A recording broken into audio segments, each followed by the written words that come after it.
দর্শক, দিনাজপুরের প্রধানমন্ত্রীর সফর নিয়ে এখন সাতরাপ। আমরা সরাসরি যুক্ত হচ্ছি সহকর্মী ফখরুল হাসান পলাশের সাথে। পলাশ, প্রধানমন্ত্রীর সফরের প্রস্তুতি কেমন দেখছেন, আর কর্মসূচির বিস্তারিত সম্পর্কে কিছু জানতে পারলেন কি, জানাবেন আমাদের।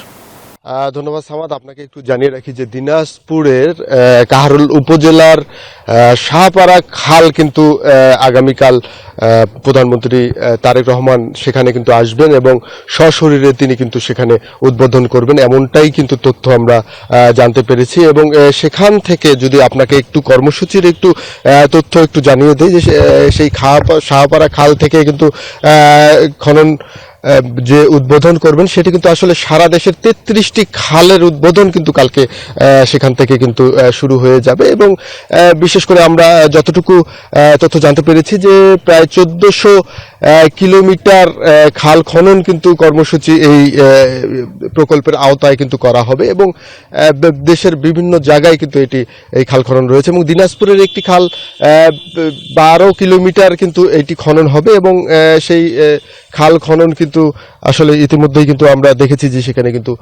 কর্মব্যস্ততা শুরু হয়ে গেছে এবং সেখান থেকে কিন্তু আসলে খাল খনন কর্মসূচি উদ্বোধন করেই কিন্তু প্রধানমন্ত্রী সরাসরি চলে আসবেন দিনাজপুর শহরে এবং দিনাজপুর শহরে এসে কিন্তু তার যে গোরে শহীদ বড় মাঠে কিন্তু তিনি ইফতারি করবেন। তার আগে কিন্তু তার একটি কর্মসূচি রয়েছে দিনাজপুর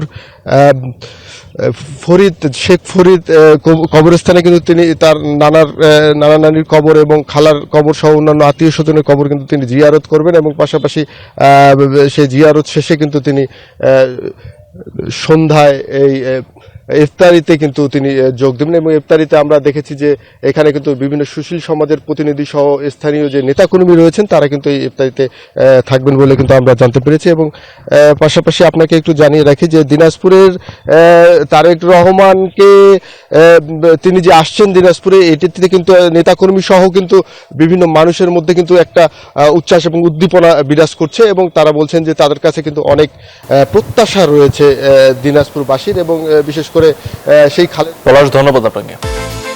বিকাশ পেমেন্টে 10,000 টাকার বেশি অফার, শপিং চলছে তো।